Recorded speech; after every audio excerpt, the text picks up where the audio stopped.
tu voluntad. O sea, no pasa porque no sé cuál es tu voluntad. Aunque supiera cuál es tu voluntad, no sé cómo hacerlo, ¿sí? No sé cómo hacer tu voluntad. Entonces el salmista eleva su voz a Dios y dice: enséñame a hacer tu voluntad. Y creo que cada uno de nosotros en esta mañana, igual no solamente en esta mañana, creo que cada uno de nosotros cuando abrimos la palabra de Dios, esto tiene que ser parte de nuestra oración. Dios, enséñame, porque ni siquiera sé cómo hacerlo. No pasa solo porque quiera o no quiera, pueda o no pueda, ni siquiera sé cómo se hace tu voluntad. Entonces vamos a orar con este pensamiento en nuestra mente y comenzamos con nuestro estudio del día. Querido Dios, queremos pedir en esta mañana, como lo hacía el salmista, que tú nos enseñes cómo es que tenemos que hacer tu voluntad.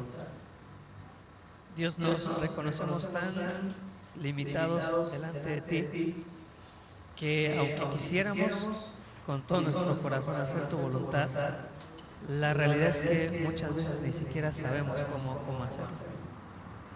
Por eso hoy, antes de comenzar nuestro estudio en el libro de Romanos, queremos orar estas palabras a ti. Dios, enséñame a hacer tu voluntad, porque tú eres mi Dios. Y porque yo necesito que tú me enseñes a obedecer. Tu buen espíritu me guíe a tierra de rectitud. Y mientras abrimos tu palabra en Romanos capítulo 8, Dios, que esto es una verdad, que tu espíritu nos guíe no solamente a entender un pasaje, no solamente a llenar nuestra cabeza de conocimiento, no solamente a entender algo que quizá antes no entendíamos, que tu buen espíritu nos guíe a dar esos pasos hacia la tierra de rectitud, que tu espíritu nos guíe para saber qué es lo que tenemos que hacer y cómo tenemos que hacer. Oramos y dejamos este tiempo en tus manos, agradecidos en el nombre de tu Hijo Jesús. Amén.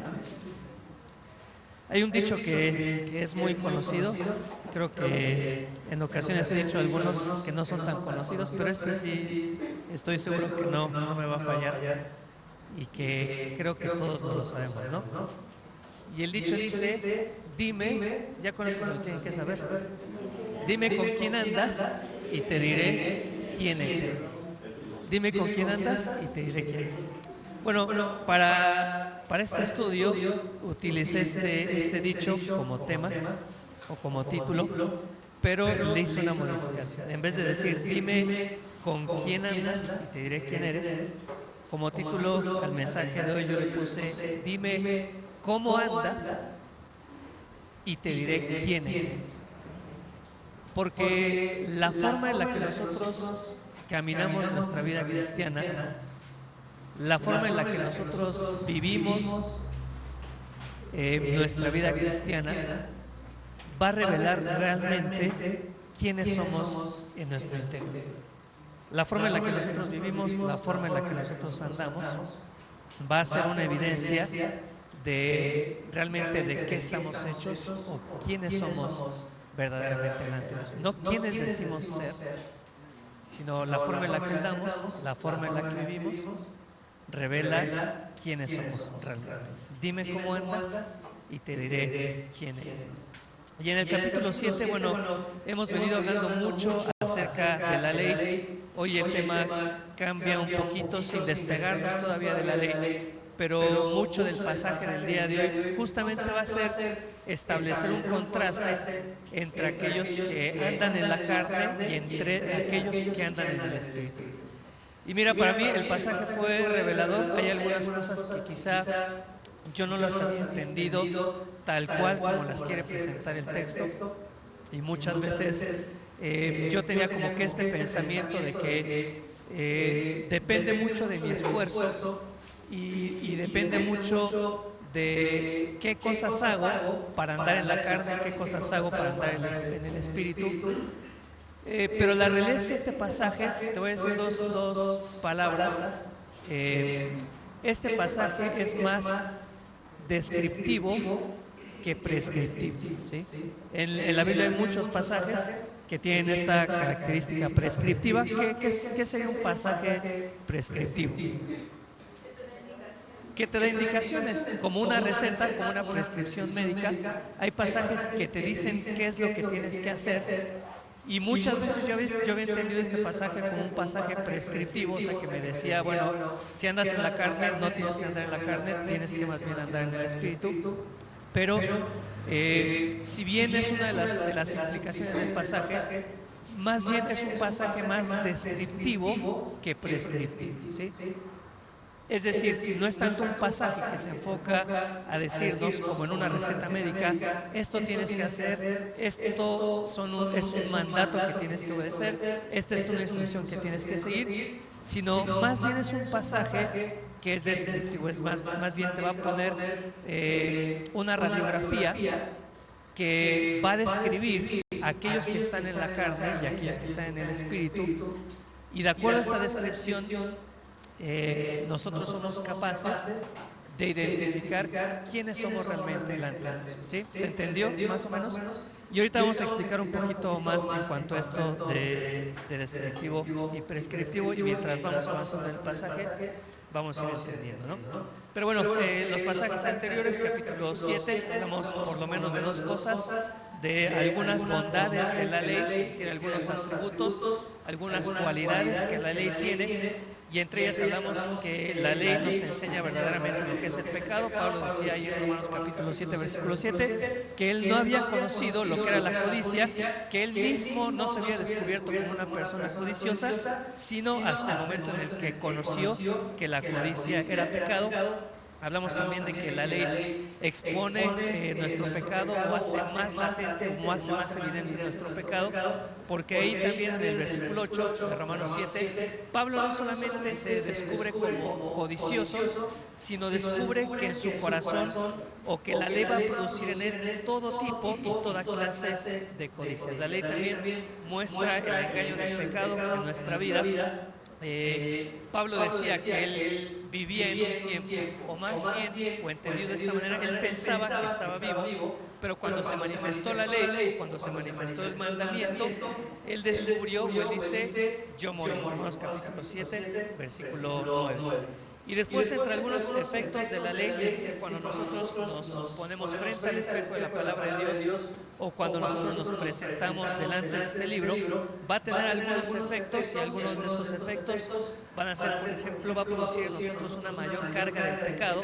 Ahí en el versículo 13 del capítulo 7 decía, a fin de que por el mandamiento el pecado llegase a ser sobremanera pecaminosa. Y hablamos como nuestra mentira, aunque para nosotros pueda ser algo insignificante, cuando nosotros ponemos en la balanza de la palabra de Dios nuestra mentira, vemos que es algo mucho más grande y mucho más grave de lo que nosotros habíamos pensado. Y dimos algunos otros ejemplos, pero sin la palabra de Dios, o sin la Biblia, o sin el conocimiento del mandamiento, nuestro pecado se ve de una manera mínima, pequeña, quizás insignificante, quizás no muy grande, pero cuando exponemos nuestro pecado delante de la ley de Dios, nuestro pecado luce, como diría Pablo, en sobremanera pecaminoso. Otro de los efectos es que nos trae a conciencia cuál es nuestra condición verdaderamente delante de Dios. En el versículo 14 dice que la ley es espiritual, pero Pablo dice que yo soy carnal. Es decir, no hay absolutamente nada bueno en mí, no hay méritos, no hay atributos.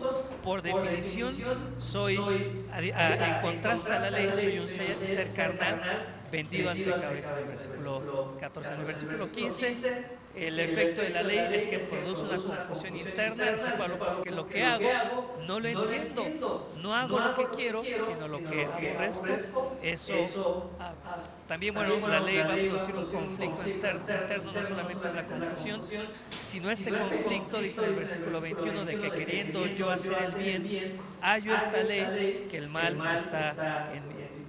Pero bueno, terminamos entonces el capítulo 7 con algunas convicciones. Primero, Pablo decía, ¿quién me librará de este cuerpo de muerte, de este cuerpo de corrupción, de destrucción? Y él decía ahí al final del capítulo 7, en el versículo 25, gracias a Dios por Jesucristo, ¿no? Entonces, hablamos de esta convicción de saber que aunque estamos en esta lucha, en algún momento Dios, así como resucitó a Cristo entre los muertos y lo libró de las limitaciones del cuerpo de carne, un día nosotros también vamos a ser librados. La convicción de que si Pablo, porque él decía, yo mismo con la mente sirvo a la ley de Dios, más con la carne a la ley del pecado, y la convicción de que si Pablo decía, yo mismo padezco esto, bueno, cuánto más nosotros, que no somos los autores de las epístolas pastorales, ni los fundadores de iglesias, ni los precursores de los viajes misioneros. Si Pablo dice yo mismo, ¿qué queda de nosotros sin enfrentar este mismo tipo de luchas, ¿no? Y te digo, a lo mejor no, algunos se fueron más bien desanimados, pero me encantó el final del capítulo 7 porque, sabes, por lo menos a mí me ayuda a ver a mis hermanos o a ver a mis hermanas de manera diferente. Escucha, si así como tú estás en esta lucha de desear hacer lo bueno y terminar haciendo aquellas cosas que aborreces, ¿qué lucha crees que está pasando tu hermano? Frente a ti, al lado de ti, tu pareja, tus hijos, ¿qué lucha está pasando? Exactamente la misma. ¿Y sabes por qué me gustó este pasaje? Porque no sé si voy a ser muy exitoso, pero me ayuda a verlos a cada uno de ustedes con mayor amor y con mayor misericordia. Y entender que muchas cosas de las que ustedes hacen, o lo pongo de esta forma, el capítulo 7 nos ayuda a entender que las cosas que tu esposo hace, o que tu esposa hace, o que tus hijos hacen, o que tus papás hacen, o que tus parientes hacen, o tu jefe hace, o tu pastor hace, es porque está exactamente en la misma lucha que tú. Y entonces, nuestra actitud, ¿cómo tendría que ser? Más misericordiosa, más compasiva, entender, bueno, es que no es que, o sea, sí es pecador, pero está sufriendo igual que yo, está exactamente en la misma lucha que yo. ¿Qué tengo que hacer en vez de juzgar a mi hermano y criticarlo y agarrarlo con la Biblia a espadazos? ¿Qué tengo que hacer? Tengo que entender que está en una lucha, igual que yo, y tengo que ver la forma de cómo ayudarle y cómo asistirle en la lucha que está viviendo, en vez de darle la estocada final y matarlo, ¿no? ¿Sabes qué se dice del cristianismo, tristemente, y que es una realidad también triste? Que los cristianos somos el único ejército. ¿Has escuchado ese dicho? ¿Qué dice? Es el único ejército que deja a sus soldados caídos. Y la realidad es esa, porque en ocasiones nuestros hermanos sufren o están atravesando luchas, o el pastor también sufre luchas, y en vez de ayudar y entender que está en una batalla igual de cruel e igual de despiadada que yo, ¿qué hacemos? Lo dejamos, ¿no? Lo juzgamos, lo dejamos. Arréglate de tu lucha como si yo no tuviera ningún tipo de lucha, ¿no? Así que bueno, ya me fui por otro tema, pero acuérdate de estos conceptos. Cada que un hermano peca contra ti, o tú sientes que está pecando o fallando contra ti, ¿cuál tiene que ser tu pensamiento? Está en una lucha. Está batallando entre hacer lo bueno y hacer lo malo. Está batallando igual o quizás peor que yo. Tengo que ser más comprensivo, tengo que ser más compasivo, tengo que ser más misericordioso. No tengo que sacar mi espada y cortarle la cabeza. Tengo que ver la forma de ayudarlo porque está sufriendo, porque está en una guerra, porque está en una lucha, porque quiere hacer lo bueno. Y me doy cuenta que no puedo, le voy a ayudar. ¿Ok? Pero bueno, estamos nosotros en el capítulo 8 y hemos comenzado. Vamos a leer el pasaje y después vamos a ir viendo y desarrollando por qué les digo esta idea de que es un pasaje más bien descriptivo que prescriptivo, como quizás muchos de nosotros pensamos. Así que bueno, si tienes tu Biblia, Romanos capítulo 8, vamos a estar leyendo los primeros 11 versículos y después vamos a ir analizando poco a poco el pasaje para resolver esta duda, ¿no? Dime cómo andas y te diré quién. Dice así entonces la palabra de Dios, Romanos capítulo 8, a partir del versículo 1, leemos en versión Reina Valera. Ahí le puse en cualquier lado. Romanos capítulo 8. Ahora sí. Versículo 1. Dice, ahora pues ninguna condenación hay para los que están en Cristo Jesús, los que no andan conforme a la carne, sino conforme al Espíritu.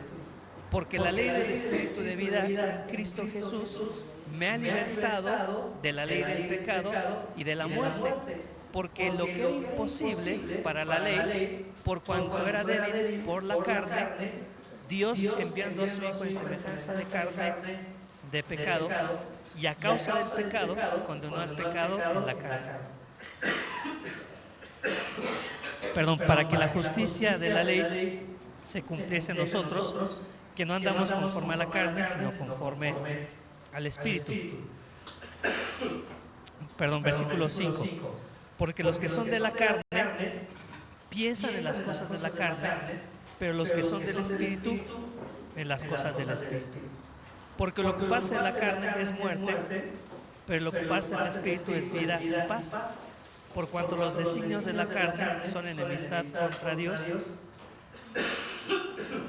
Perdón, porque no se sujetan a la ley de Dios, ni tampoco pueden, y los que viven según la carne no pueden agradar a Dios. Versículo 9. Más vosotros no vivís según la carne, sino según el Espíritu, si es que el Espíritu de Dios mora en vosotros. Y si alguno no tiene el Espíritu de Cristo, no es de él. ¿Ves? Estos pasajes como que creo que es más claro que están describiendo una condición que prescribiendo o diciéndonos una instrucción, ¿no? Pero si Cristo está en vosotros, el cuerpo en verdad está muerto a causa del pecado, mas el Espíritu vive a causa de la justicia. Y si el Espíritu de aquel que levantó a los muertos a Jesús mora en vosotros, el que levantó a los muertos a Cristo Jesús, vivificará también vuestros cuerpos mortales por su Espíritu que mora en nosotros. Bueno, hasta ahí la lectura. Y bueno, si no lo habías leído, o si ya lo habías leído,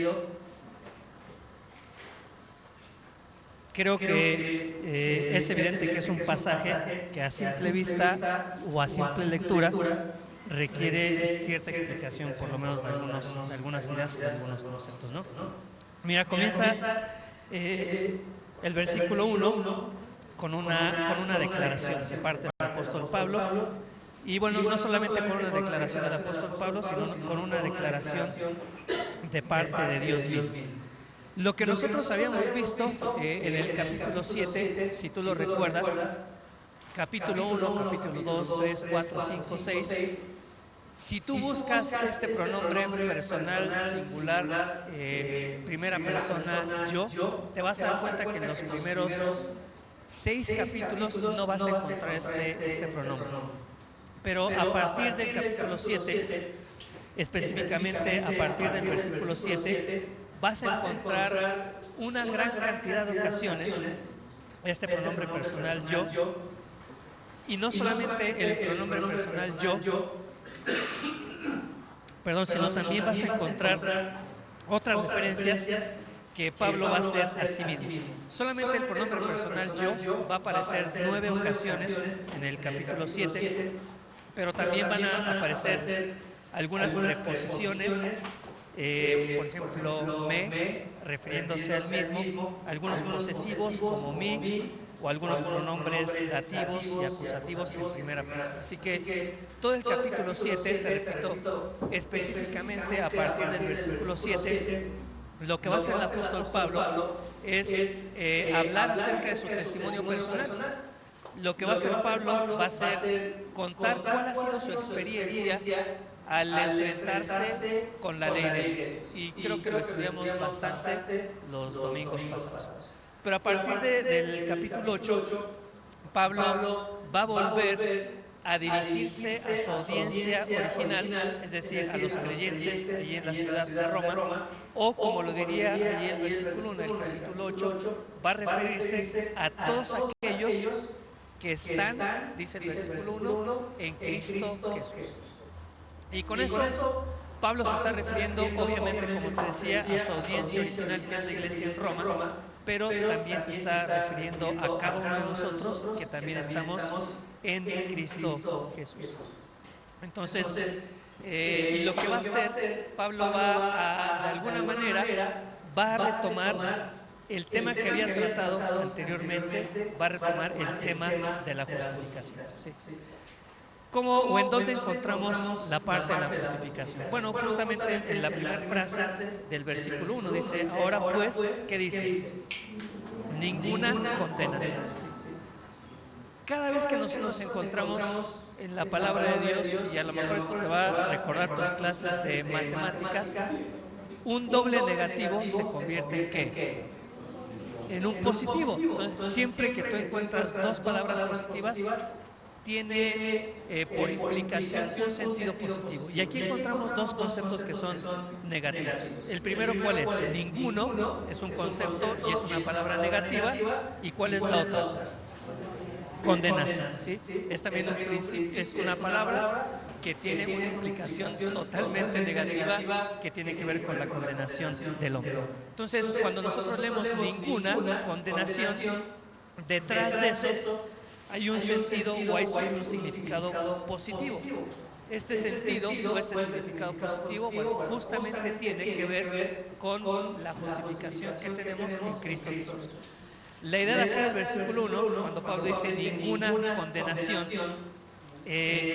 podría traducirse también como ninguna sentencia condenatoria hay para quién. ¿Para todos los hombres?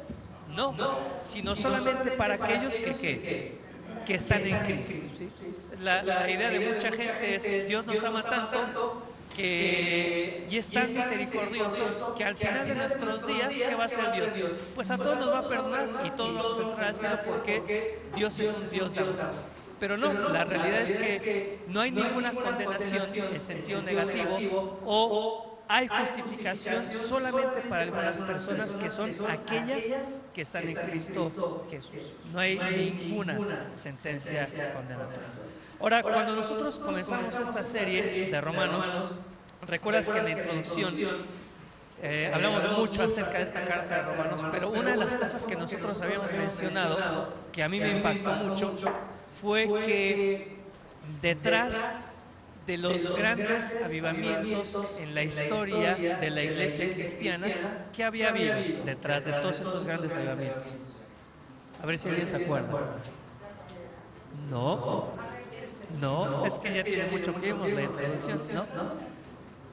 Se dice que el libro de Romanos, o específicamente el estudio del libro de Romanos, ha sido el motor que ha impulsado a los más grandes avivamientos en la historia de la iglesia cristiana.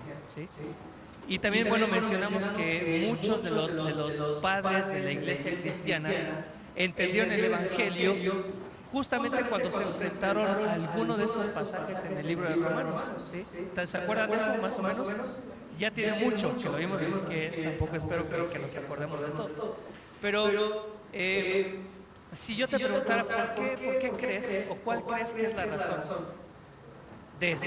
Es decir, que detrás de los grandes avivamientos de la iglesia cristiana a lo largo de la historia ha estado involucrado en el estudio de la carta de Pablo a los Romanos, ¿cuál crees que sería la respuesta? ¿La persecución? No necesariamente, porque nosotros estamos estudiando la carta de los Romanos y no estamos atravesando persecución. ¿Por qué? Te repito la pregunta, ¿por qué este libro ha sido el precursor y ha sido el motor que ha impulsado los más grandes avivamientos en la historia de la iglesia cristiana? Bueno, te lo facilito un poco. Mi perspectiva, ¿cuál es? Creo que lo que hace el libro de Romanos es llevarnos a un entendimiento mucho más profundo de lo que implica el Evangelio. Llevarnos a un entendimiento mucho más profundo de lo que significa la salvación. ¿Sí? El libro de Romanos es lo que hace como ningún otro de los libros de la Biblia lo hace. Pone la salvación en un nivel superlativo. pone la salvación y el entendimiento del Evangelio a un nivel en el que quizás otro libro no nos lo lleva a entender. ¿Qué es lo que sucede entonces? Cuando yo realmente entiendo lo que es la salvación, cuando entiendo todo lo que hay detrás de la salvación, cuando entiendo lo que significa el Evangelio y todo lo que hay detrás del Evangelio, eso me impulsa a vivir una vida totalmente diferente. Entonces yo creo que esa es la razón por la cual Romanos ha causado los avivamientos más grandes en la historia de la Iglesia. Entiendo la salvación, entiendo el Evangelio de una manera tan profunda y de una manera tan grande y de una manera como no lo había entendido antes, que la única consecuencia posible ¿cuál es? No puedo seguir viviendo mi vida como la he vivido, como si la salvación y el Evangelio fuera una cosa insignificante o de menor valor. ¿Sí? ¿Y por qué te digo esto? Porque nosotros podemos leer esta primera frase del versículo 1 muy superficialmente, muy de manera ligera. Y quizás antes de estudiar Romanos, así es como tú lo leías, ¿no? Ahora pues, ninguna condenación hay para los que están en Cristo. Y sigues de largo con tu lectura. Pero ahora que hemos estudiado un poquito más profundo, porque la realidad es que ni siquiera ha sido tan profundo, quiero que nosotros podamos entender lo que significa esta frase.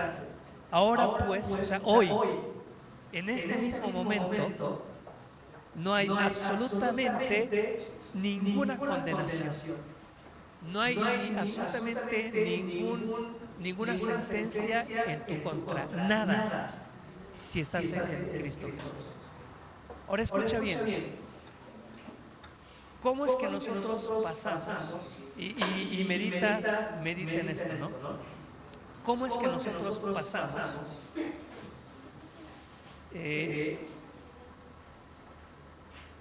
¿cómo es que nosotros pasamos de lo que estudiamos en el capítulo 1, los primeros versículos, acerca de la ira de Dios? Y recuerden lo que significa la ira de Dios, ¿no? La palabra en griego orge, de donde proviene la palabra en castellano, muy fácil, orgía. ¿Sí? Es decir, ¿cómo es que nosotros pasamos de este deseo que crece en el corazón y produce tal excitación en la mente de Dios? ¿Cómo es que nosotros pasamos de esta, por definición, pasión violenta de parte de Dios, de este aborrecimiento que se va acumulando día con día y pecado tras pecado? ¿Te acuerdas lo que decía ahí en Romanos? Que con nuestro pecado acumulamos ira para el día de la ira. O sea, ¿cómo es que pasamos de esta ira acumulativa de Dios?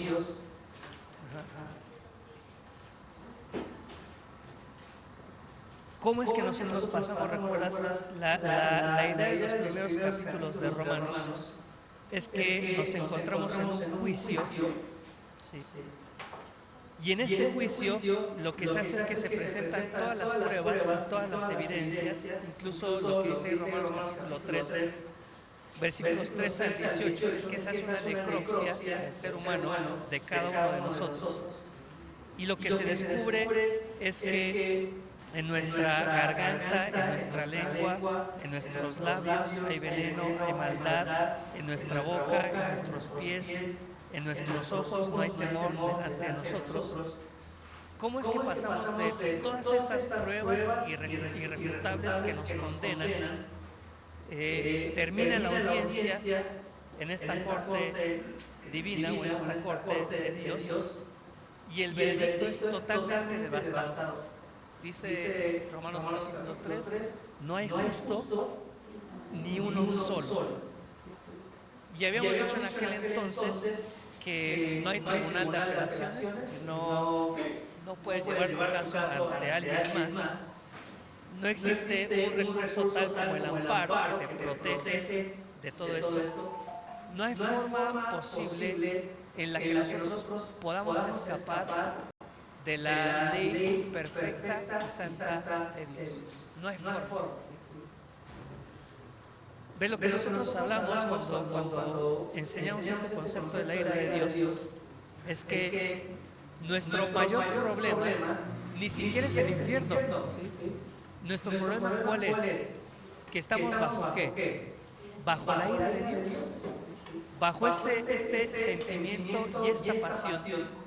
Uno de los versículos en Romanos decía que Dios, queriendo manifestar su ira y mostrar su poder, es decir, ¿cómo es que nosotros pasamos de un Dios que está ansioso de demostrar qué tan fuerte y qué tan poderosa es su ira y sus deseos de destruirnos por el pecado, porque Dios es un Dios totalmente justo? ¿Sí? ¿Cómo es que nosotros pasamos de ese estado a este estado? Ahora pues, ninguna condenación hay para los que están en Cristo. Y este tipo de cosas es la que nos hace entender el Evangelio y la que nos hace entender la salvación y valorarla mucho más de lo que nosotros quizá la valorábamos antes. ¿Ves? No hay forma en la que nosotros podríamos pasar de este estado, estar condenados irremediablemente bajo la ira de Dios, a pasar a este estado en el cual podemos decir ahora, ¿sí?, ninguna condenación hay. Es solamente porque, bueno, por lo que vimos, que aparte de la ley se ha manifestado ¿qué? La justicia de Dios. Entonces, quería mencionar todo esto porque son el tipo de ideas y el tipo de conceptos que tenemos que seguir machacando en nuestra mente. Decíamos por ahí un concepto, ¿no? Que el Evangelio, a ver si alguien se acuerda porque viene mucho, el Evangelio es Dios salvándonos. ¿Se acuerdan lo que decíamos? ¿De quién? De Él mismo. Lo mencionamos en el capítulo. El Evangelio es eso, Dios salvándonos de Él mismo, salvándonos del poder de su ira. Y mientras nosotros no entendamos este tipo de conceptos y el cambio tan radical que es vivir bajo la ira de Dios, al llegar a este punto donde no hay absolutamente nada de lo cual Dios pueda condenarnos, no hay nada de lo cual Dios pueda dictar una sentencia en nuestra contra, hay un abismo y hay un mar de diferencias. Y mientras nosotros no entendamos este tipo de conceptos, ¿qué va a pasar? Vamos a seguir entendiendo la salvación como algo ligero, como algo sencillo. Pues ya no hay condenación, listo, ¿no? Vivo mi vida como yo quiero.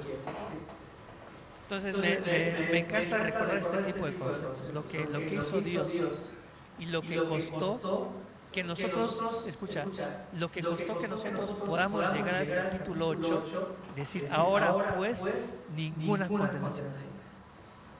Dios acabó con toda esa ira que estaba destinada para nosotros. Y el énfasis es, no hay ninguna condenación. ¿Cuándo? Hoy, en este momento, ¿sí? Ahora, pero para los que están en Cristo Jesús. Y acá me gustaría también hacer un énfasis de cosas que tenemos que seguir entendiendo, ¿no? Hace un par de semanas alguien publicó en Facebook esto que quizás muchas veces lo has leído y que quizás muchas veces tú lo has utilizado como un argumento, ¿no? Decía ahí una frase, decía, si hoy llegaras a morir y te presentaras delante de Dios, ¿han escuchado esa frase alguna vez? Y Él te preguntara, ¿por qué tengo que dejarte entrar al cielo? ¿Qué le responde?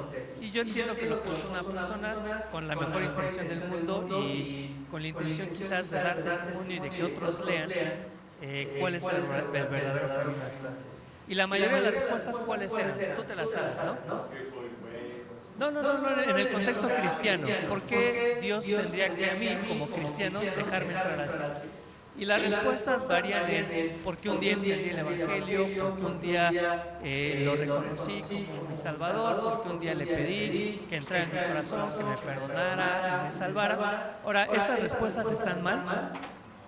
No, llega un momento en el que sucede este tipo de cosas en nuestras vidas.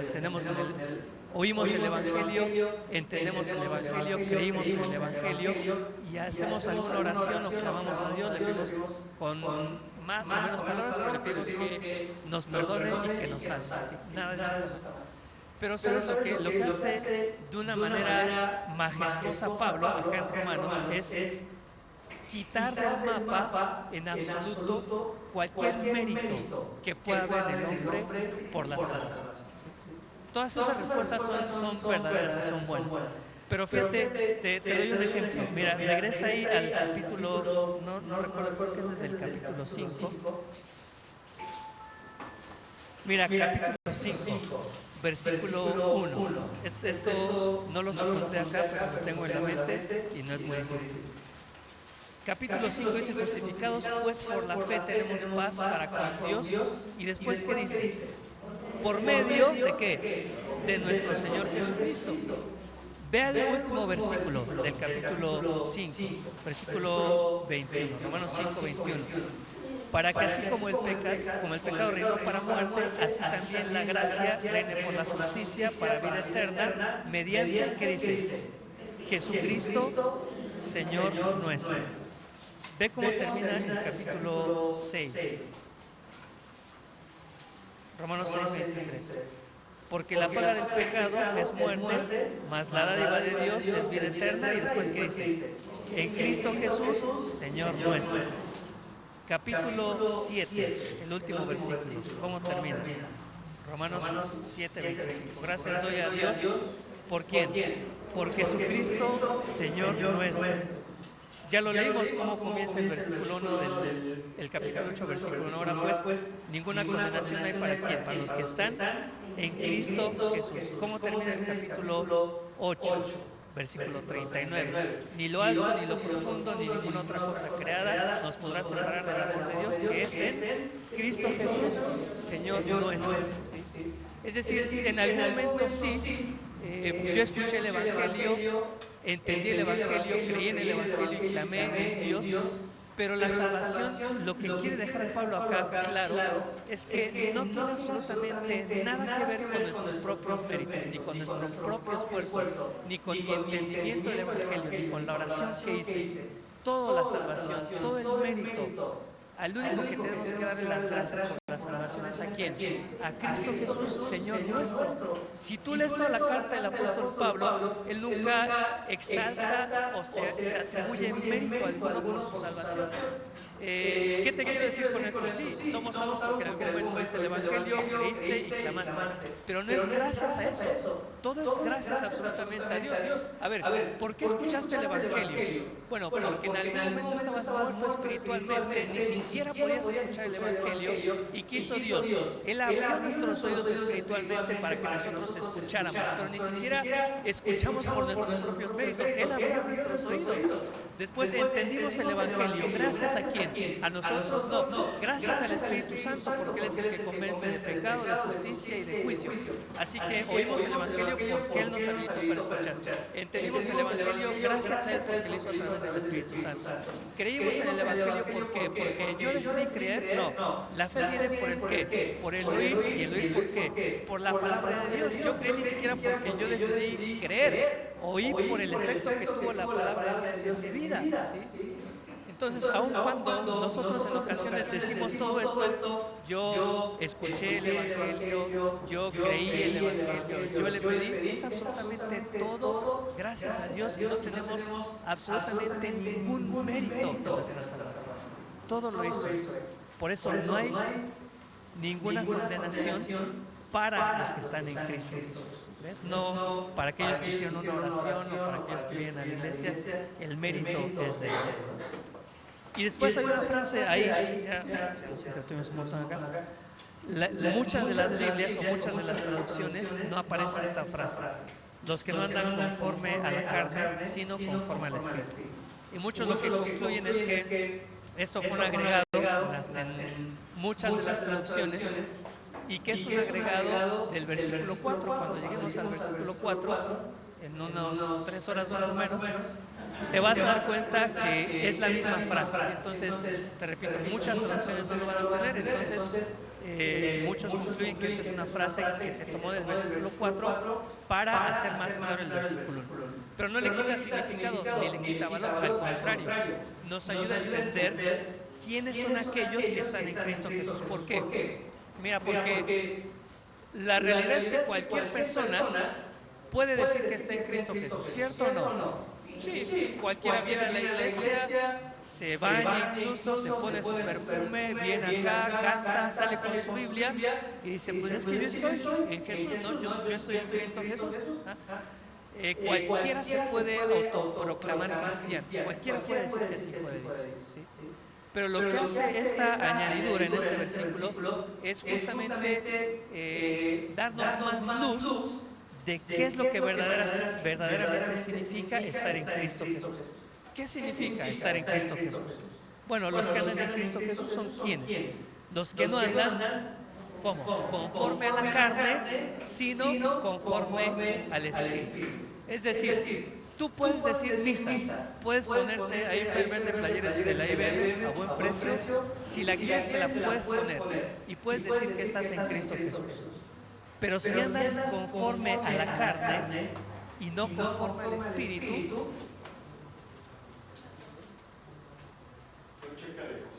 nos quitamos mejor la playa. Dejamos de decir que estamos en Cristo. Entonces es una añadidura en el versículo, pero que creo que es muy pertinente para que no cualquiera se autoproclame o para que no cualquiera diga que está en Cristo. Mateo capítulo 7, versículos 22 y 23, ni lo necesitas buscar, es un pasaje que es sumamente conocido. Dice, muchos, y añade esta frase, dirán en aquel día, Señor, Señor, no profetizamos en tu nombre y en tu nombre echamos fuera demonios y en tu nombre hicimos muchos milagros. Y entonces Él les declarará que nunca os conocí, apartados de mí, hacedores de maldad. Entonces, por eso creo que esta añadidura, que te digo, puede provenir del versículo 4, es tan pertinente, porque cualquiera de nosotros puede decir, yo estoy en Cristo Jesús, pero si tu vida es evidencia de que no andas conforme al Espíritu, sino que andas conforme a la carne, solamente dices, como aquellos que en aquel día dirán, Señor, Señor, y que realmente no le conocen.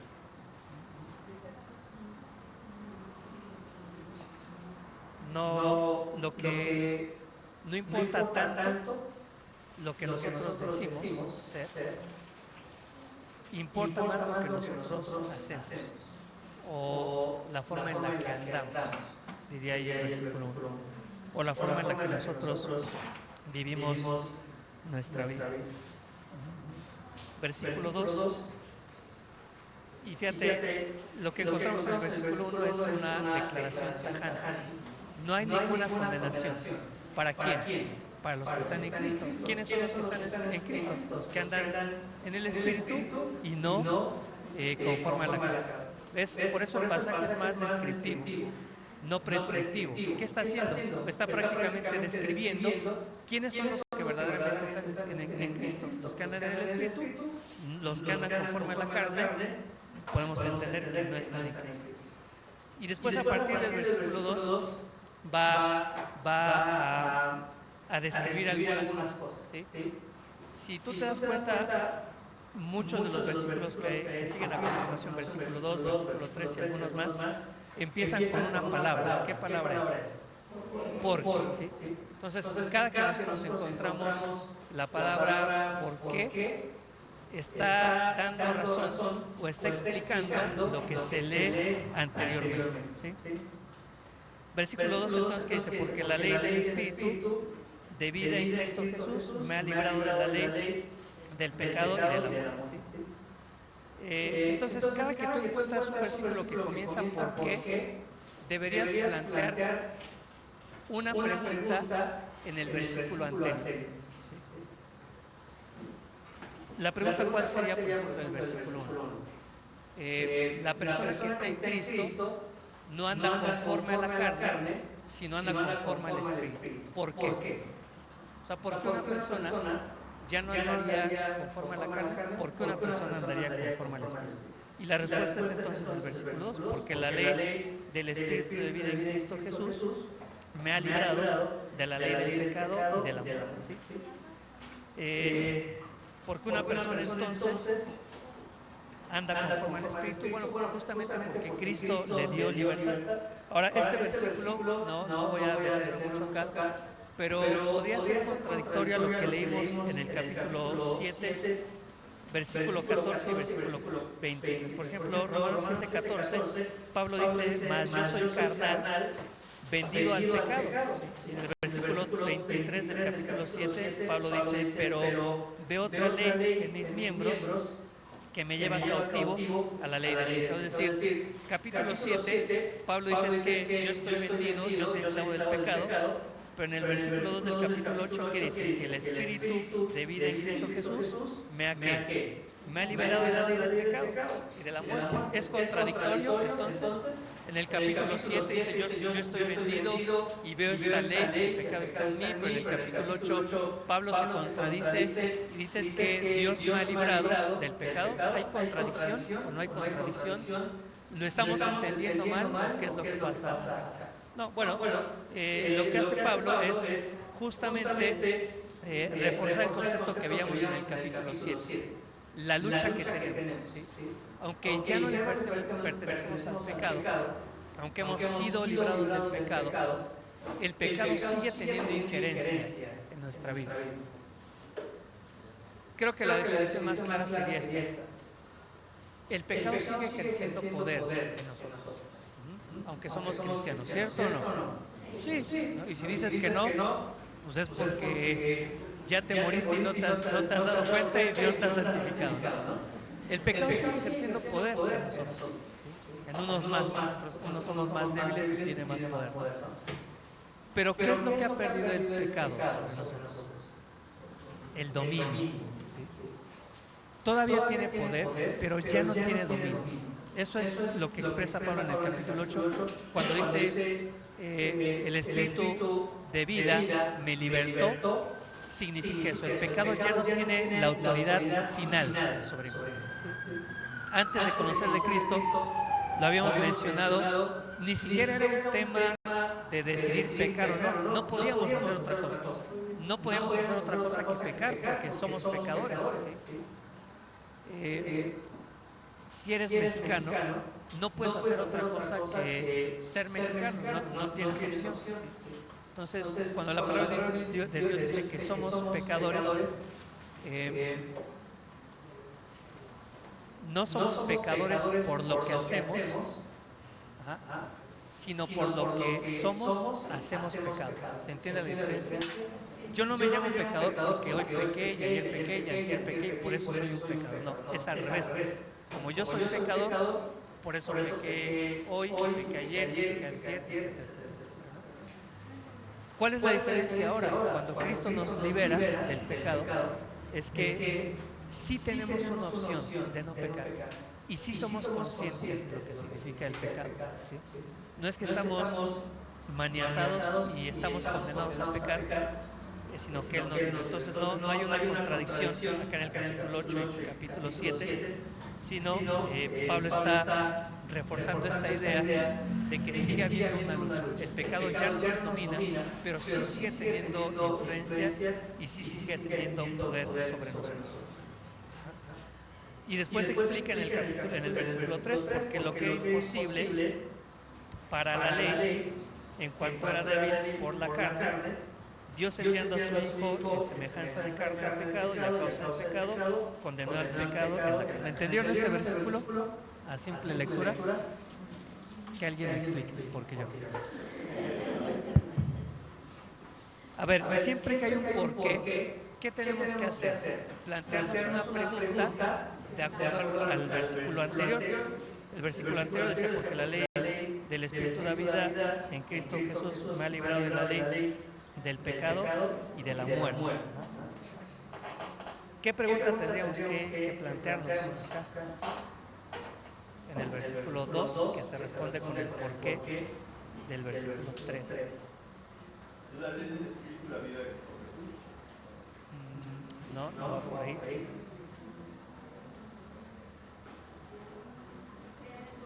La pregunta sería, ¿por qué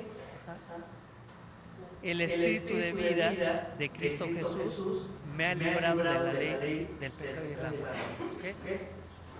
¿Por qué me libró? La respuesta entonces está en el versículo 3.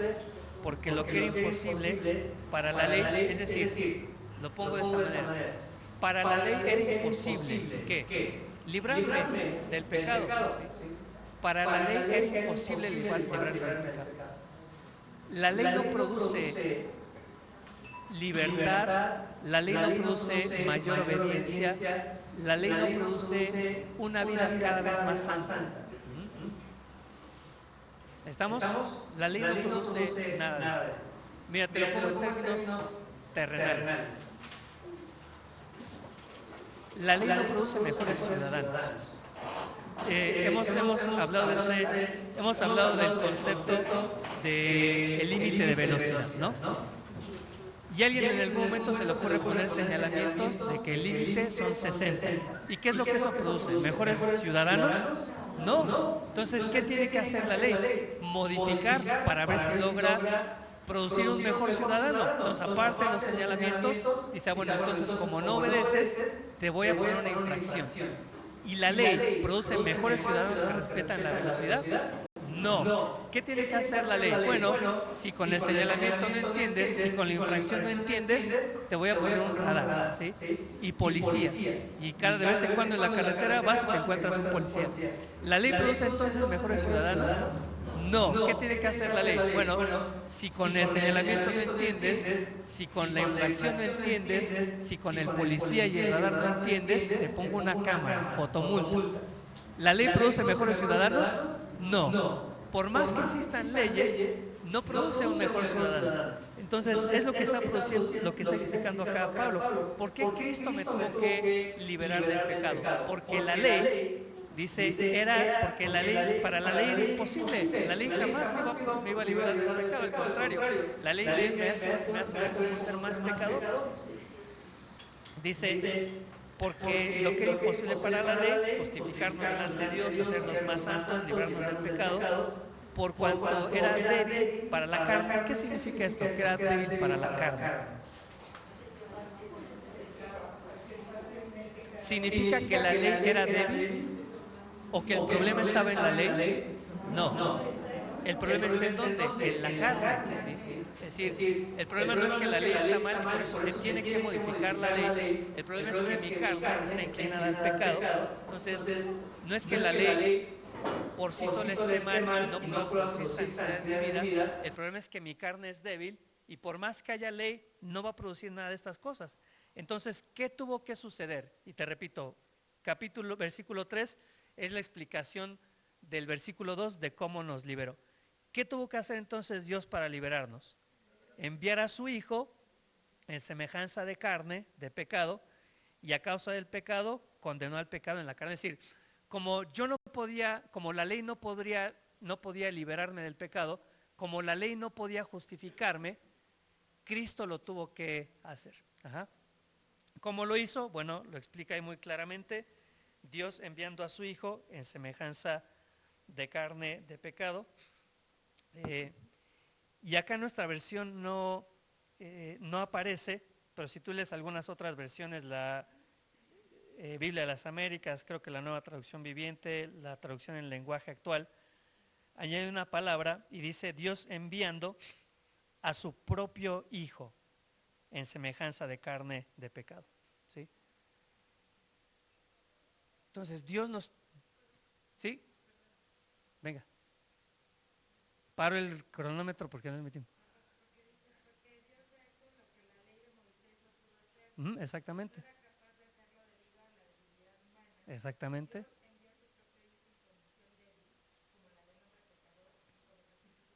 ¿Qué traducción es esa? Bueno, Dios habló y está muy clara y muy bien explicada. Y me gusta porque estas versiones añaden lo que la Reina Valera no lo añade. Dios tuvo que enviar ¿a quién? La Reina Valera dice a su Hijo Las otras versiones dicen ¿a quién? A su propio hijo, ¿sí? ¿A qué te recuerda? A mí me recuerda a Génesis capítulo 22, versículo 2. Cuando Dios le pide a Abraham que ¿qué? Que sacrifique a su hijo. Y sabes, siempre me ha encantado Génesis 22, 2, porque yo siempre digo, a lo mejor muy mal expresado, pero es como si Dios le pusiera limón a la herida para que Abraham entendiera lo que Dios le estaba pidiendo. Génesis 22, versículo 2, te lo voy a leer. Dios le dice a Abraham, toma ahora tu hijo, tu único, Isaac, a quien amas, y vete a la tierra de Moriah y ofrécelo allí en holocausto sobre uno de los montes que yo te mostraré. Ahora, si Dios le hubiera dicho a Abraham, simplemente toma ahora tu hijo y vete a la tierra de Moriah y ofrécelo sobre el monte que yo te mostraré, ¿hubiera sido entendible? ¿Sí o no? Sí, o sea, toma a tu hijo y ofrécelo, ¿no? No habría que darle más vueltas. Pero el énfasis que hace Dios es, date cuenta de lo que te estoy pidiendo. Y utiliza 4 expresiones. ¿Las notaste? Dice, toma a tu hijo, 1, tu único, 2, Isaac, 3, y remata con quién, a quien amas, y entrégalo. Y esto fue el costo para que nosotros fuéramos liberados del pecado. ¿Ves? Abraham tuvo que recorrer un camino de ¿cuántos días? 3 días. Dios tuvo que caminar un camino de ¿cuánto? De 30 y tantos años. Bueno, porque algunos dicen que fueron 32, otros 33, por eso digo 30 y tantos. No hay certeza o exactitud, ¿no? Pero para Dios Padre, Él tuvo que recorrer un camino con su hijo de 30 años. En el caso de Abraham, cuando pasaron los 3 días y Abraham está a punto de sacrificar a su hijo, ¿qué sucedió? Hubo una mano que detuvo el sacrificio de Isaac. Pero después de que Dios Padre camina 30 años con su hijo y está en la cruz, ¿qué sucedió? No hubo mano, ni hubo poder, ni hubo, escucha, absolutamente nada que detuviera ¿qué? Romanos capítulo 1, a partir del versículo 16 y en adelante. No hubo una mano que detuviera ¿qué? La ira de Dios sobre su hijo. No hubo nada que evitara que Dios derramara toda su ira, la excitación de su mente, la pasión violenta sobre su hijo.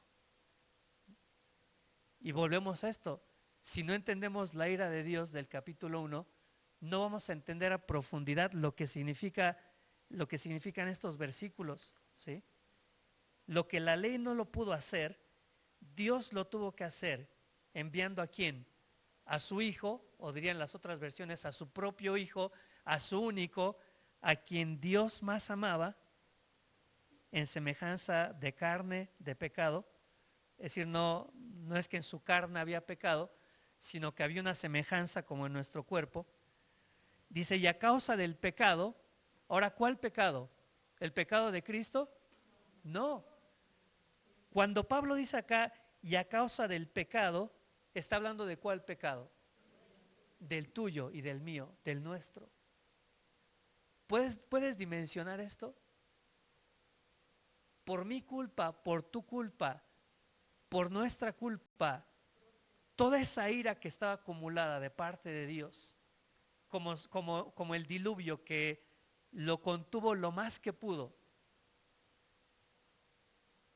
llegó a ese punto en el que se abrieron las puertas de los cielos y Dios hizo una demostración de lo fuerte y lo grave que es su ira y desplegó todo su poder condenatorio. ¿Sobre quién? Sobre Jesús. ¿Por cuál pecado? Por el nuestro.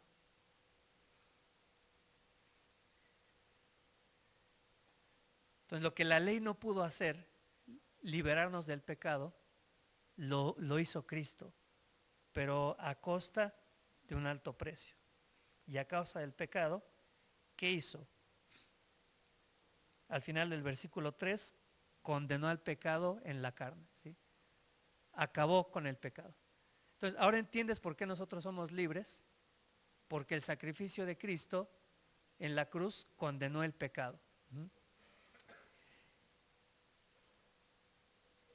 Mira, nuestra justificación no fue una mera declaratoria de la boca de Dios, ¿sí? Como cuando Dios creó los cielos y la tierra. ¿Cómo lo hizo? Simplemente declarándolo con su boca. Sea la luz, ¿y qué sucedió? Fue la luz. Y sea tal cosa, y fue. Y sea, y fue. Y sea, y fue. ¿Sí? La justificación, es decir, que Dios nos declarara justos, no fue solamente porque Dios lo dijo, sino porque Dios tuvo que derramar toda su ira sobre su propio Hijo por causa de nuestro pecado.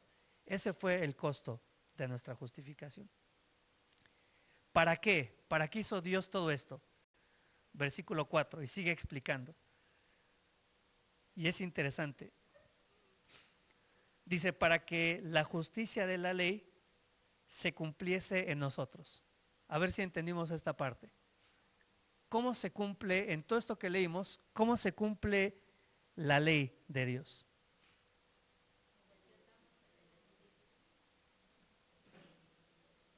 Mira, yo te digo cómo pensaba antes. Yo lo pensaba así, la ley se cumplió, ¿en qué sentido? La ley dice que la paga del pecado es ¿qué? Muerte. Entonces yo pensaba en los versículos anteriores, la ley se cumplió en que yo no tuve que morir, murió Cristo porque la paga del pecado es muerte. ¿Y ahí se cumplió la ley de Dios? ¿Sí o no? Sí, se cumplió la ley, la paga del pecado es muerte, yo no muero, muere Él, se cumplió la ley. Si Dios solamente hubiera pasado por alto nuestros pecados y no hubiera habido muerte, no hubiera habido derramamiento de sangre, no se hubiera cumplido la ley. Pero sí se cumplió, en Cristo se cumple la ley, ¿sí? La paga del pecado es muerte. Pero no es a lo que se refiere el versículo, aunque está implícito, ¿sí? Mira, en términos humanos, hay dos formas en las que se cumple la ley.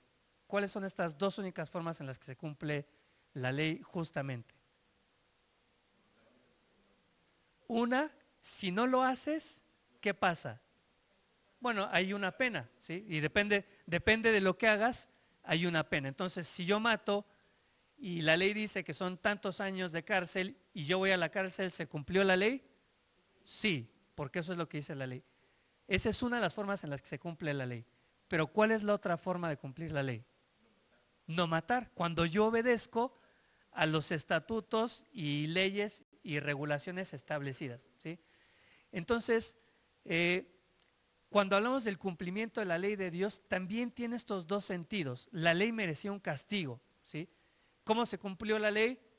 Jesucristo fue castigado en nuestro lugar. Pero ¿cuál es el segundo medio por el cual se cumple la ley? Cuando nosotros obedecemos a lo que está establecido en la ley, ¿sí? Y es a lo que se refiere este versículo. Mira, observa bien cómo dice, para que la justicia de la ley, ¿qué dice? ¿Se cumpliese en Jesús a través de su muerte? No, aunque también es verdad, pero dice, para que la justicia de la ley se cumpliese ¿en quién? En nosotros. Entonces, atento acá. Al morir Cristo, cumplió la ley, porque la paga del pecado es muerte. Pero también murió ¿para qué? Para que nosotros cumplamos la ley, ¿sí? Lo que antes no podíamos hacer por nuestra carne, pero ahora a través de la muerte de Cristo lo podemos hacer. Ajá. Es decir, acá hay un propósito. La muerte de Cristo no solamente fue para salvarnos, escucha bien, también fue ¿para qué? Para que nosotros obedezcamos, ajá, para que nosotros nos sujetemos a la ley de Dios, a sus mandamientos, a sus regulaciones, a lo que Él dejó establecido acá, para que nosotros imitemos su carácter moral, ¿sí? Entonces, si pensabas que la muerte de Cristo solamente es para salvarte, estás pensando la mitad solamente de la verdad, ¿sí? La muerte de Cristo es para salvarme, pero también la muerte de Cristo tiene como objetivo que yo pueda cumplir la ley, lo que antes no podía hacer. Tiene un propósito. ¿Cuál es este propósito? Lo sigue explicando en el versículo 4. ¿Qué dice? Que no andemos conforme a la carne, sino conforme al Espíritu. ¿Sí? ¿Es claro o no es claro? No solo murió para salvarme, murió ¿para qué? Para que yo pueda andar en el Espíritu, para que el propósito de mi vida sea tener una vida de obediencia a Él. ¿Ah? Y mira, dice en el versículo 5, porque los que son de la carne, ¿qué pasa? Piensan en las cosas de la carne, pero los que son del Espíritu, en las cosas del Espíritu. Ahora te pregunto, ¿hay un mandato acá o una instrucción? ¿O es más bien una descripción? No sé cómo lo veías tú antes, pero para mí yo lo veía como una instrucción, ¿no? Bueno, pues entonces, ¿qué tengo que hacer? Pues tengo que esforzarme por ya no pensar en las cosas de la carne, sino más bien pensar en las cosas del Espíritu. Y ahí me tenías, no pienses en lo de la carne, no, piensa en lo del Espíritu, piensa en lo del Espíritu, piensa en lo del Espíritu, ¿sí? Pero no, el versículo no tiene esa intención, no está dándonos una instrucción. ¿Qué está haciendo? Simplemente está describiendo, ¿sí? Aquellos que están en Cristo, del versículo 1, ¿qué sucede? Ya no piensan en las cosas de la carne. El que es verdaderamente hijo de Dios, ¿qué hace? Piensa en las cosas que son del Espíritu. ¿Qué tienes que hacer en este punto? ¿O qué tendríamos que hacer en este punto? O tendríamos que analizar cuáles son aquellas cosas que mayormente están ocupando mi mente. Ajá. Digo, no es prescriptivo, es descriptivo. El que está en Cristo, el que fue liberado del pecado, su mente funciona así, piensa en las cosas del Espíritu, no piensa en las cosas de la carne. Ajá. No significa que no hay lucha. Ajá. No significa que si ahorita estás pensando en que ya tienes sueño y te quieres echar una siesta o que quieres comer, no eres hijo de Dios, ¿no? Estamos hablando en lo que mayormente piensas. Ajá. Hasta aquí en este versículo es piensas y ahorita vamos a ver una progresión. Ajá. Lo que mayormente ocupa tu mente y tus pensamientos. ¿Sí? Por mi mente pasan muchas cosas carnales, terrenales, mundanas. ¿Sí? Pero si la mayoría del tiempo estoy pensando en eso, o sea, si la mayoría del tiempo mis pensamientos tienen que ver con la carne, este versículo está describiendo, ¿sí?, que no he sido liberado del pecado. Ajá. Si tienes lápiz y papel o celular y quieres tomar algunas notas, te voy a decir algunos versículos que no vamos a leer por causa de tiempo, pero que te animo a que lo leas. Porque son versículos que te van a ayudar a entender si eres hijo de Dios y estás pensando en las cosas espirituales, o si no eres hijo de Dios, todavía no has sido liberado del pecado, y cuáles son aquellas cosas en las que regularmente piensa alguien que su mente está en la carne. Primera de Juan 2, 16 y 17, apúntalo, mientras lo escribes, dice que el que está en la carne, Primera de Juan capítulo 2, 16 y 17, piensa en este tipo de cosas: los deseos de la carne, los deseos de los ojos y la vanagloria de la vida. Entonces, si tu mente constantemente está en estas cosas, las cosas que tú deseas, las cosas que tu cuerpo desea, si tu mente constantemente está en los placeres, ¿sí?, si tu mente constantemente está en las posesiones, en lo que ves y que te atrae, o si tu mente está constantemente en la vanagloria de la vida es perseguir el poder o perseguir el prestigio o el reconocimiento. Si tu mente gira constantemente en estas cosas, placeres, posesiones y prestigio, tu mente está en estado carnal, no ha sido liberado del pecado. Gálatas 5, 19 al 21. Gálatas 5, 19 al 21. Efesios capítulo 2, versículos 1 al 3.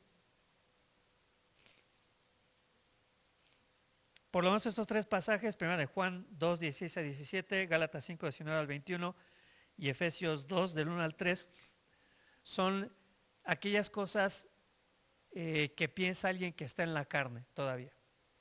Y Gálatas capítulo 5, versículos 22 al 26, es un pasaje muy conocido. El fruto del Espíritu es amor, gozo, paz, paciencia, benignidad, bondad, fe, mansedumbre, templanza. Es decir, alguien que está en el Espíritu piensa en este tipo de cosas: amor, fe, benignidad, paciencia, paz. Colosenses capítulo 3, versículos 2 al 9, es también la mente de alguien que piensa en las cosas del Espíritu.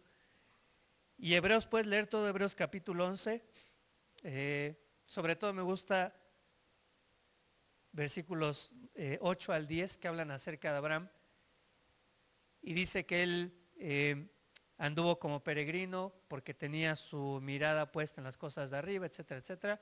Entonces es un pasaje que claramente nos deja ver que alguien que piensa espiritualmente, su mente va a estar en las cosas de Dios. No siempre, pero su mente va a estar, o sus pensamientos mayormente van a estar arriba, van a estar en temas que tienen que ver con Dios. ¿Ah? Colosenses 3, del 2 al 9. ¿Sí?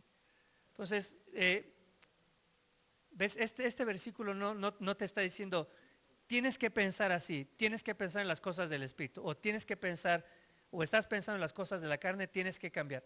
Lo que hace este versículo simplemente está describiendo: aquel que ha sido liberado del pecado, su tipo de pensamiento va a ser este. El que no ha sido liberado del pecado, su pensamiento va a ser mayormente y va a ser regularmente un pensamiento carnal. ¿Recuerdas cómo terminaba el capítulo 7, no? Pablo decía: así que yo mismo, con la mente, sirvo a la ley de Dios. Y nosotros decíamos que después de poner nuestra fe en Cristo, nuestra vida cristiana comenzaba en nuestra mente, porque ahí es donde se va a gestar todo.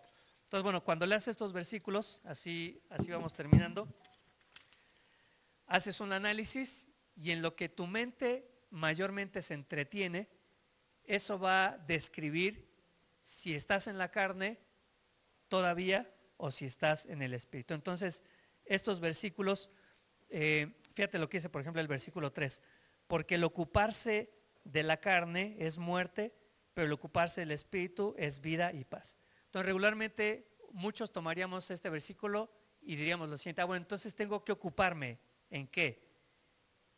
¿En qué? En las cosas del Espíritu. Yo esperaba que alguno dijera en las cosas de la carne, ¿no? Mayormente tomaríamos este pasaje como prescriptivo. Entonces, yo tengo que ocuparme con esto. No es prescriptivo, es descriptivo. Este versículo no está hablando de una consecuencia. Es decir, si me ocupo de las cosas en la carne, voy a heredar la muerte, ¿sí? Y si me ocupo de las cosas del Espíritu, voy a heredar las cosas de la vida y la paz. No está hablando de consecuencia, está hablando, escucha, de una condición. Si soy del Espíritu, ¿cuál va a ser la condición? Voy a estar ocupándome en las cosas del Espíritu. Si me estoy ocupando en las cosas de la carne, es porque mi condición sigue siendo en la carne. Estos versículos no tienen que ver con decisiones. Bueno, ahora ya voy a dejar de pensar en la carne y voy a tener que pensar más en lo del Espíritu. No tiene que ver con decisiones, sino que tiene que ver con la descripción de quiénes somos. Y observa bien la progresión, porque el versículo 5 habla de una cosa: que los que son de la carne piensan las cosas de la carne. Observa esta progresión. Todo comienza ¿en dónde? En la mente, en el pensamiento. El versículo 6, ¿qué dice? Los que ¿qué? Los que se ocupan. ¿Te das cuenta? Observa. Empieza todo pensando, y eso escala ¿qué? Me ocupo de eso. O sea, ya no solo es que estoy pensando en cosas de la carne, sino que dedico mi vida, me ocupo en eso. Fíjate cómo avanza en el versículo 7: por cuanto los designios de la carne son enemistad contra Dios, porque no se sujetan a la ley de Dios, ni tampoco pueden. Entonces pasa de un pensamiento a ocuparme a un designio. ¿Y qué es un designio? Por ejemplo, cuando sucede: esto te pasó por designio de Dios, ¿qué significa? por voluntad de Dios o por propósito de Dios o por decisión de Dios, ¿no? ¿Ves? Comienza en mi mente, comienzo a ocuparme en esas cosas y eso termina siendo el propósito de mi vida o lo que va designando cómo va a ser mi vida. Y mira cómo termina en el versículo 8. Obviamente, ¿en qué se traduce? Pienso, me ocupo y la carne toma decisiones por mí y es la que establece los designios. ¿Cómo acaba esto? Viven, versículo 8, viven según la carne, ¿sí? Pero todo comienza en el pensamiento.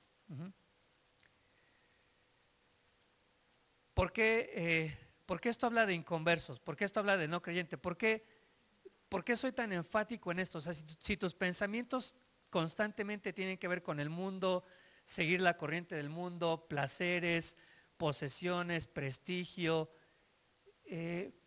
¿por qué soy tan enfático en decir que se trata del caso de un inconverso? Bueno, porque lo dice acá los dos versículos, el versículo 6 y el versículo 7. Mira lo que dice al final del versículo 7. Por cuanto los designios de la carne son enemistad contra Dios, o sea, alguien que piensa así es un enemigo de Dios, no ha arreglado sus cuentas, no se sujeta a la ley de Dios. Y al final del versículo 7, ¿qué dice? Ni tampoco puede. O sea, el creyente puede con la ayuda del Espíritu Santo. El inconverso, ¿qué sucede? No puede, por más que se esfuerce. Por eso digo, está hablando de inconversos. El versículo 8 al final, ¿qué dice? Y los que viven según la carne, ¿qué dice?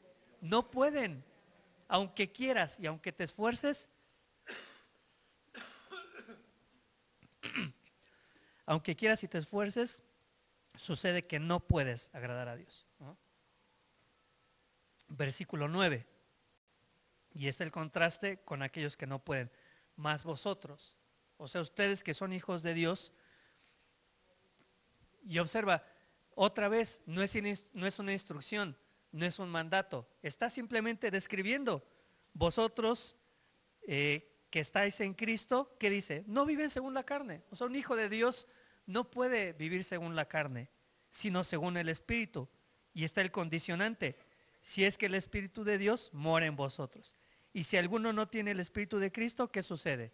No es de él, ¿sí? ¿Te cambia un poquito la perspectiva? O sea, no está dando instrucciones ni indicaciones, simplemente está diciendo, el Hijo de Dios se porta así, piensa, se ocupa y vive en lo espiritual. El no creyente piensa en las cosas de la carne, se ocupa en las cosas de la carne van decidiendo los designios de su vida y no puede agradar a Dios, ¿sí? Mas vosotros los que están en Cristo, así es su estilo de vida, no viven según la carne, sino según el Espíritu. Condición, si es que el Espíritu de Dios mora en vosotros. Si alguno no tiene el Espíritu de Cristo, no es de él. Y terminamos versículos 10 y 11. Pero si Cristo está en vosotros, el cuerpo en verdad está muerto a causa del pecado, mas el Espíritu vive a causa de la justicia. Y si el Espíritu de aquel que levantó de los muertos a Jesús mora en vosotros, o sea, si en verdad eres hijo de Dios y si en verdad estás en Cristo, el que levantó de los muertos a Cristo, Jesús, ¿qué hace? Vivificará también vuestros cuerpos mortales por su Espíritu que mora en vosotros. Y terminamos con esto. No solamente habla de que un día Dios va a resucitar nuestros cuerpos, sino que en vida el poder del Espíritu que resucitó a Cristo en los muertos va a ser el mismo poder que va a actuar en nosotros. ¿Para qué? Para que vivamos en el Espíritu y no en la carne, ¿sí? Es decir, nosotros por nuestras propias fuerzas no podemos vivir en el Espíritu, ni pensar en las cosas del Espíritu, ni ocuparnos de las cosas del Espíritu, ni que el Espíritu dicte o los designios del Espíritu sean los que sigamos. No podemos vivir en el Espíritu por nuestros propios esfuerzos, por nuestros propios méritos, con nuestros propios recursos. Pero Pablo termina esta sección con este ánimo, ¿sí? Si el Espíritu de aquel que tuvo el poder para resucitar a Cristo de entre los muertos, vivificar su cuerpo, después de 3 días haber estado en la tumba, después de que su cuerpo fue totalmente destrozado, que su sangre se vació hasta la última gota, si el espíritu de aquel que hizo esto realmente vive en ti, no solamente te va a resucitar cuando Él venga, sino que tienes todo el poder del mismo Espíritu de Dios para vivir una vida de acuerdo al Espíritu y en obediencia a Dios y a su palabra, ¿sí? Y son palabras sin duda de ánimo, ¿sí? No estamos como el creyente, como el no creyente que no puede. Sí podemos. Hace rato creo que decía Luisito, hemos escuchado en el fútbol la típica porra de que sí se puede, sí se puede. Y la verdad es que sí se puede, no por nuestros propios medios ni por nuestras propias fuerzas, te repito, pero si el Espíritu Santo verdaderamente está en ti, tienes absolutamente, escucha bien, todo el poder que necesitas para vivir una vida de obediencia a Dios. Amén. Bueno, querido Dios, te damos gracias por este tiempo, gracias porque en estos versículos tú nos llevas a entender, Dios, si estamos en el Espíritu o si alguno en este lugar sigue aún en la carne. Gracias, Dios, porque en medio de nuestras incapacidades y en medio de nuestra debilidad, Dios, por tus méritos, por lo que hiciste en la cruz, por el Espíritu Santo que tenemos de tu parte, no podemos decir no puedo. Podemos decir puedo a través del poder del Espíritu Santo, a través del poder de aquel que resucitó a Cristo de entre los muertos. Ayúdanos a vivir con esta certidumbre, con esta convicción, Dios, de que podemos tener victoria sobre el pecado, no en nuestras fuerzas ni en nuestros recursos, pero que gracias al Espíritu que muere en nosotros, podemos tener una vida de total victoria. A través de tu Espíritu nuestra mente puede estar concentrada en las cosas del Espíritu. A través de tu Espíritu podemos ocuparnos de aquellas cosas que tienen que ver contigo. A través de tu Espíritu, tu palabra puede ser lo que designa los pasos que tenemos que dar. A través de tu Espíritu podemos tener una vida que vive por ti, para ti, en obediencia a tu palabra. Gracias por este tiempo. Oramos en el nombre de Jesús. Amén.